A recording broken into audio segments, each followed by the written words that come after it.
Josué capítulo 1, do verso 1 ao verso 9, diz assim o texto sagrado: Depois da morte de Moisés, servo do Senhor, disse o Senhor a Josué, filho de Num, auxiliar de Moisés: Meu servo Moisés está morto, agora, pois, você e todo este povo, preparem-se para atravessar o rio Jordão e entrar na terra que estou, para dar aos israelitas. Como prometi a Moisés, todo lugar onde puserem os pés, eu darei a vocês. Seu território se estenderá do deserto ao Líbano e do grande rio Eufrates, toda a terra dos hititas até o mar grande no oeste. Ninguém conseguirá resistir a vocês todos os dias de sua vida. Assim como estive com Moisés, estarei com você. Nunca o deixarei, nunca o abandonarei. Seja forte e corajoso, porque você conduzirá este povo para herdar a terra que prometi sob juramento a seus antepassados. Somente seja forte e muito corajoso. Tenha o cuidado de obedecer a toda a lei que o meu servo Moisés ordenou a você. Não se desvie dela nem para a direita nem para a esquerda, para que você seja bem-sucedido por onde quer que andar. Não deixe de falar as palavras deste livro da lei, de meditar nelas de dia e de noite, para que você cumpra fielmente tudo o que nele está escrito. Só então os seus caminhos prosperarão e você será bem-sucedido. Não fui eu que ordenei a você?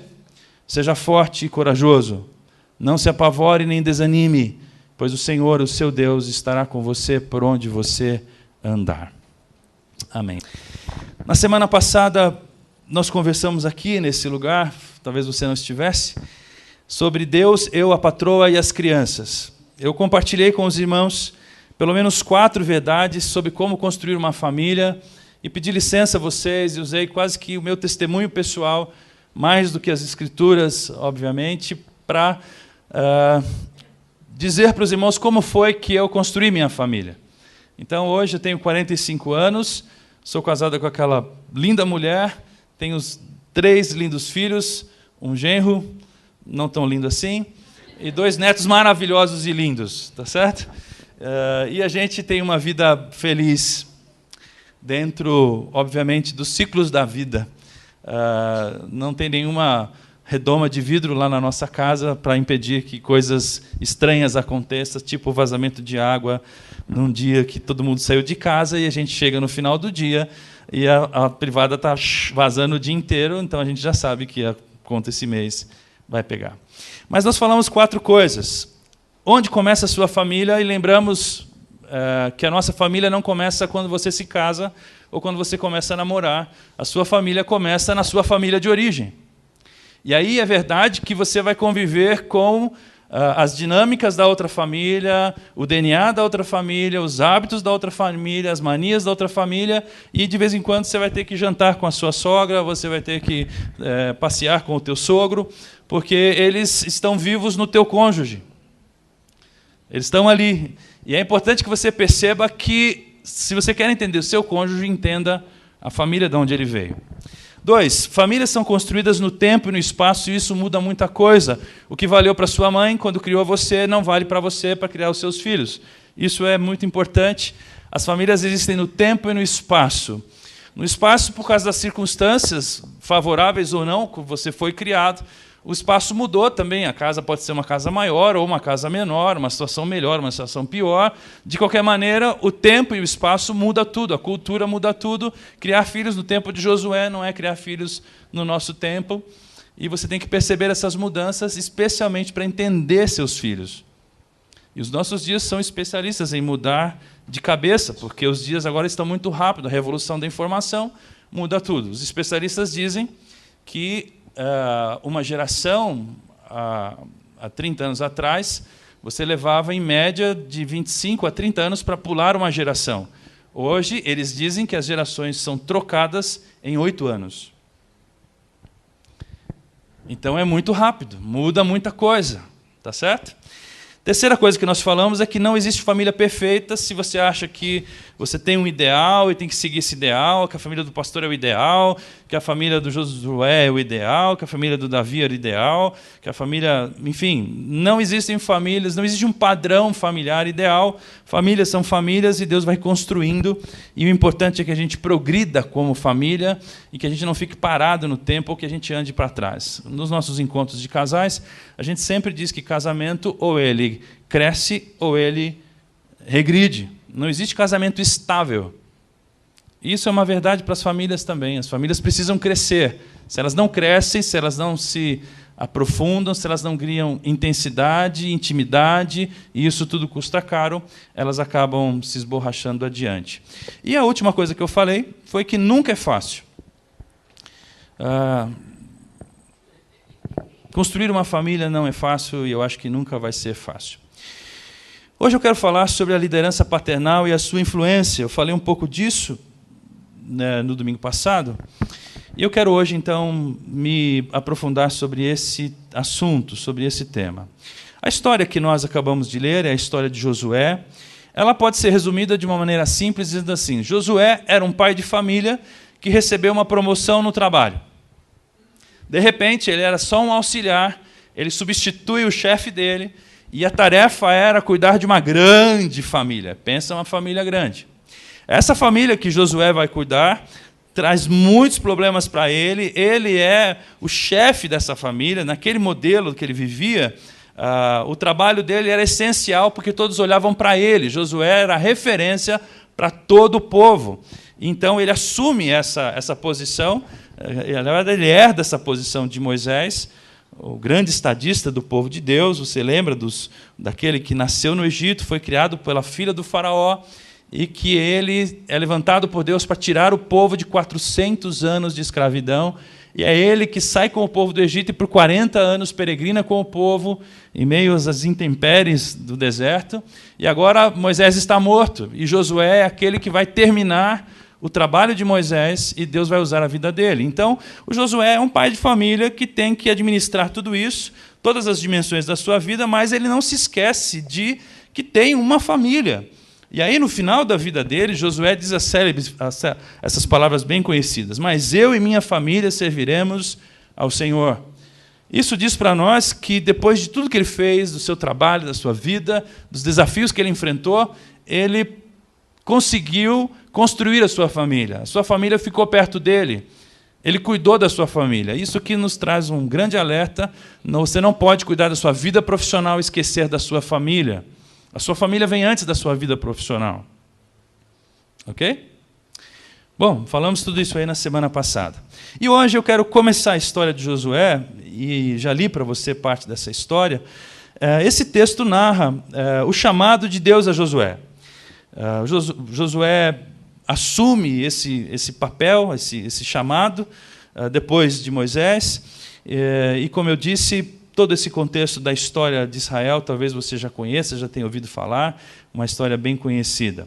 O verso 1 e o verso 2 mostra para nós o tamanho do desafio. Veja aí na sua Bíblia. Depois da morte de Moisés, servo do Senhor, disse o Senhor a Josué, filho de Num, auxiliar de Moisés: meu servo Moisés está morto. Agora, pois, você e todo este povo preparem-se para atravessar o rio Jordão e entrar na terra que eu estou para dar aos israelitas.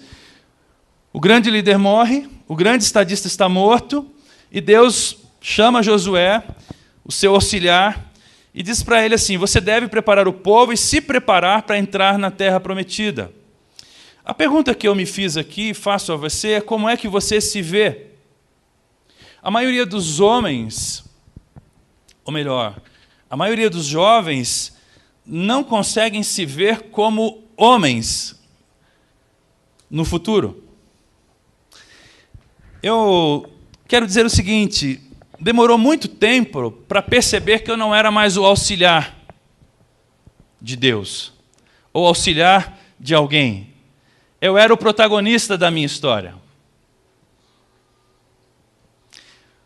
Os homens parece que têm um certo receio e uma dificuldade de dizer assim: não, agora é comigo. Eu casei, eu vou me casar, eu vou liderar, eu vou assumir esse papel. de proeminência, a conversa agora é comigo. E Deus chama Josué e diz assim: eu quero que você se prepare e quero que você prepare esse povo. É exatamente o chamado de um homem que acaba de se casar. Nós temos aqui um irmão que acabou de se casar. Aliás, eu casei os dois recentemente. Quase que eu não casei, mas casei. Quase que eu não aguentei casar eles, né? Não estava muito bem naquele dia. Mas é o chamado assim: Tiago, chegou a sua vez, meu filho. Agora você não é mais auxiliar. Eu me lembro que eu tinha no meu pai a figura de Moisés. Toda a segurança do mundo era do meu pai.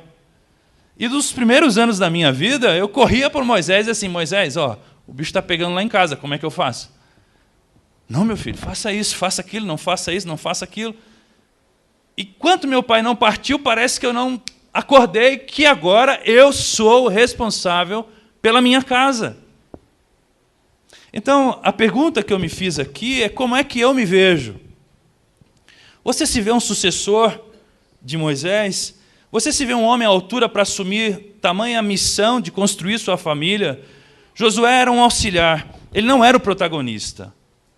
Mas Deus o chama agora para ser protagonista da história dele, da história do povo e da história da sua família. Nós temos que aceitar o desafio de nos preparar e de preparar a nossa família para essa peregrinação coletiva. Veja só, verso 3 ao verso 5 vai falar do tamanho do desafio. Como prometia Moisés: todo lugar que você puser os pés eu darei a você. Palavras de Deus a Josué. Seu território se estenderá do deserto ao Líbano, do grande rio Eufrates, toda a terra dos hititas até o Mar Grande no oeste.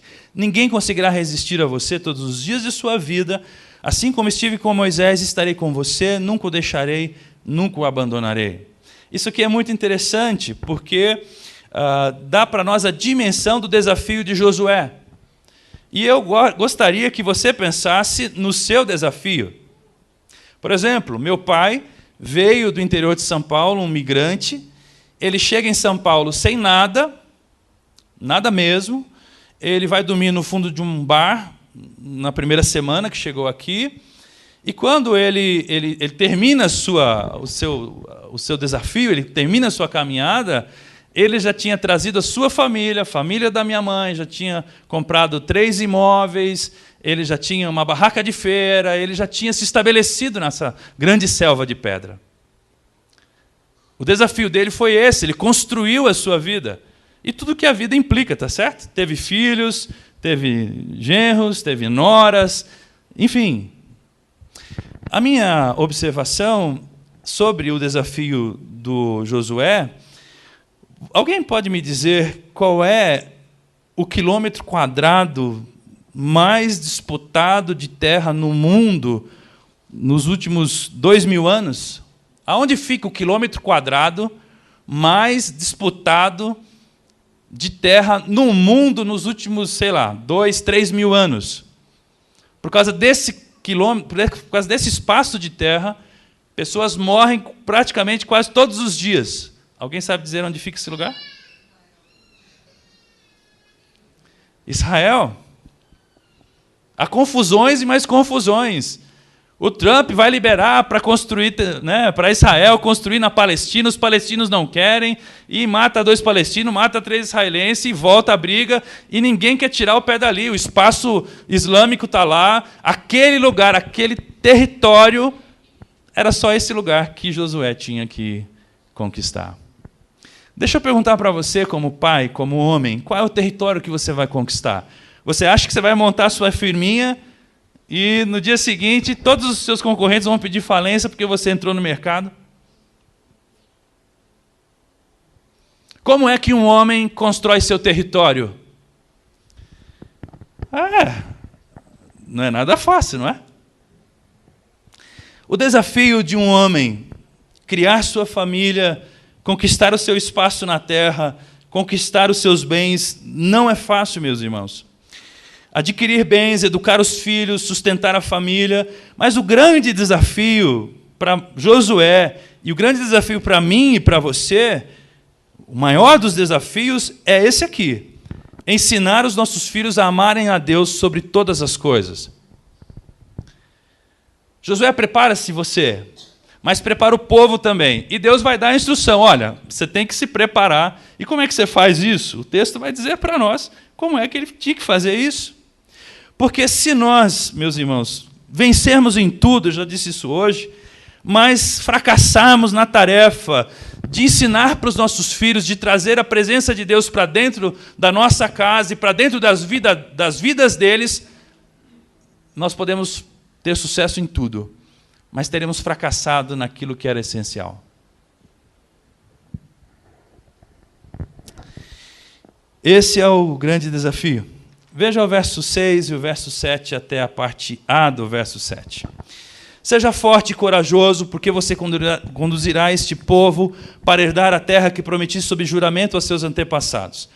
Conselho de Deus a Josué: seja forte e corajoso. Somente seja forte e muito corajoso. Agora tem um adjetivo no corajoso. Muito corajoso. Eu acho que isso é a nossa parte. Homens, a nossa parte é sermos fortes e corajosos. Deus nunca vai nos abandonar. Ele sempre estará conosco nessa tarefa de construirmos nossa família.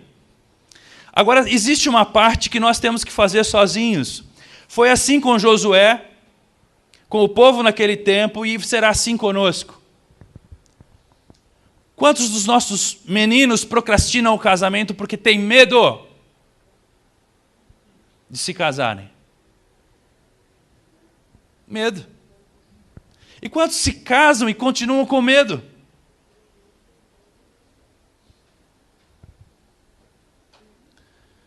Você conhece a história de homens que estavam muito bem no casamento, nasce o primeiro filho, ele surta e vai embora?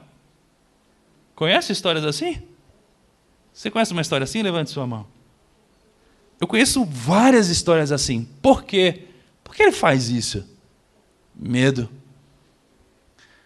E agora? Eu tenho que pôr comida em casa, esse menino tomou meu lugar, a minha mulher gosta mais dele do que de mim, ele surta. Ele surta e ele vai embora. A nossa parte é essa: seja forte e corajoso. O que é força? Força é a capacidade emocional de lidar com obstáculos. Eu até, se tivesse mais tempo, eu desceria esses detalhes para dizer para você, ou para reafirmar aos irmãos e às famílias aqui presentes, quais são os obstáculos que você precisa exercer capacidade emocional de lidar com eles. Cara, seus filhos deixam você louco, mano. Você vai ser testado emocionalmente. Vai existir muitos obstáculos dentro de casa, fora de casa, dentro de você, fora de você, e você precisa ser forte. Você tem que ter força emocional. Você tem que mover esses obstáculos da sua frente. A segunda coisa, você tem que ter coragem. Coragem é a firmeza de espírito para enfrentar situações emocionais ou moralmente difíceis.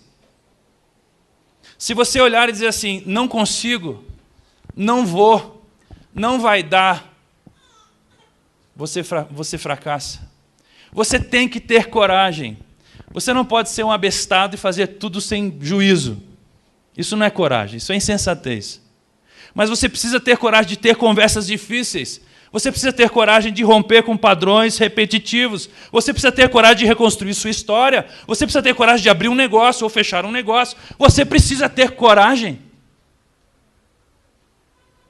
O que se espera de você é força e coragem. Você é o homem da casa.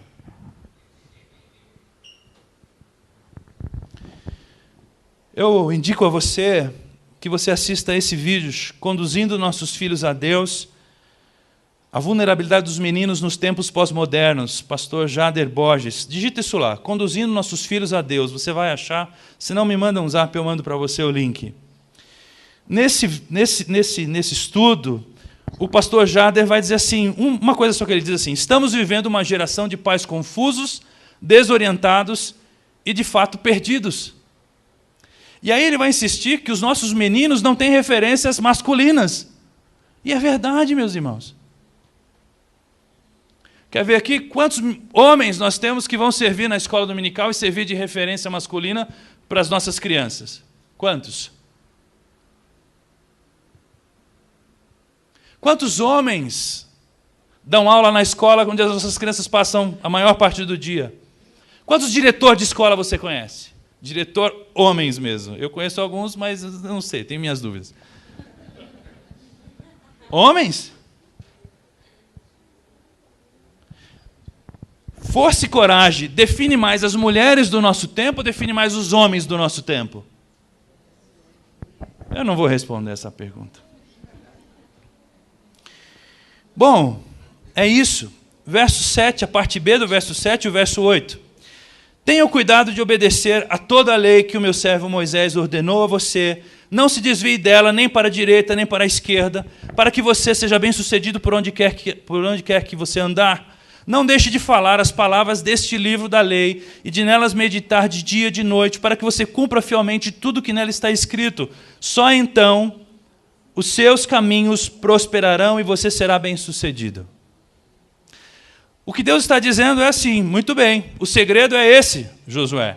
O segredo é, faça as coisas à maneira de Deus e você vai ser mais bem-sucedido em cada esfera da sua vida. Agora, ignore a sabedoria divina e você vai fracassar. Veja só, forte, corajoso, e agora Deus está dizendo assim, seja obediente e seja fiel, um fiel guardador da minha vontade, porque se você precisa de ajuda, você precisa da ajuda de Deus para construir sua casa. Aliás, o último verso, verso 9, é surpreendente. Daqui a pouco chega. Ok? Agora, o segredo é esse. A fonte de recursos para a liderança familiar é o próprio Deus e a sua autoridade. Se você fala como pai, mas não tem autoridade espiritual, ou seja, você não tem compromisso com Deus, você acha que isso resolve alguma coisa? Você acha que você consegue exercer seu ofício sacerdotal? Você acha que você consegue construir sua família apenas a partir do que você aprendeu do seu pai e da sua mãe, apenas das suas próprias ideias e apenas a partir do poder que você tem como pai e autoridade? Você acha que isso é possível? Não é. O que Deus está dizendo para Josué é, Josué, o segredo é esse, a fonte é essa, filho. Não, você não vai se preparar, você não vai preparar esse povo, você não vai construir nada se você não tiver o cuidado de obedecer toda a lei, se você não tiver fidelidade ao que você entendeu, ao que você leu, se você não se deixar, se você não compartilhar a palavra, se você não se embeber disso. Aqui eu preciso dizer algumas coisas para os irmãos, me ajudem agora. O que Deus está dizendo para Josué é simples. A fonte de recursos para a liderança familiar é o próprio Deus e a sua vontade. O que isso não quer dizer? Isso não quer dizer, filho crente, crente será. Tudo bem? Isso não quer dizer, leve seu filho à igreja e ele não se desviará de Deus. Apresente seu filho quando ele for recém-nascido e uma força sobrenatural estará sobre ele e ele nunca mais se desviará. Não. Ele vai se desviar na sua cara e, assim, enquanto Deus está falando, ele está se desviando. Se abusar. Isso não quer dizer, se você ler e explicar a Bíblia aos seus filhos, eles a entenderão e amarão a Deus naturalmente. Isso aqui é parte do processo, mas não é todo o processo. O que eu entendo que Deus está dizendo, o que isso quer dizer, ter Deus como fonte de recursos para a liderança familiar, é mais ou menos isso. Seja fiel e obediente a Deus, e seus filhos se interessarão pelo Deus da sua vida. Ponto. Percebeu a pegada? Seja você fiel a Deus. Seja você obediente a Deus. Ame você a Deus. E seus filhos vão dizer assim, opa, peraí. Papai ama a Deus. Eu preciso conhecer esse Deus que papai ama. Porque não é o que o papai está falando só. O que o papai fala, às vezes, ia falar uma coisa, eu vou me controlar hoje, mas eu passei a semana me penitenciando. Não, filho, não faça isso. Não use palavras de baixo calão. Assim, o cultinho do papai pode ser uma coisa difícil, assim. É porque é difícil, não é, pessoal? Não basta você sentar as crianças, abrir a Bíblia, ler a Bíblia, explicar a Bíblia. Os caras falam assim, clique, clique, clique, clique. É parte do processo, é parte importante do processo, mas você tem que dar um passo além. Isso tem que acontecer primeiro em você.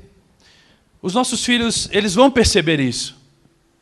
E aí eles vão lembrar assim, bom, porque meu pai vive isso, eu preciso viver isso também.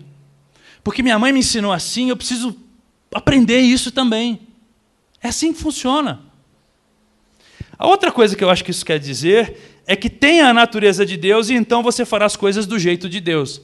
Sabe o que detonou a minha história e que eu também caí nessa parada aqui? É que eu fazia as coisas do jeito de Deus, mas eu não tinha a natureza de Deus. Sabe como é que é?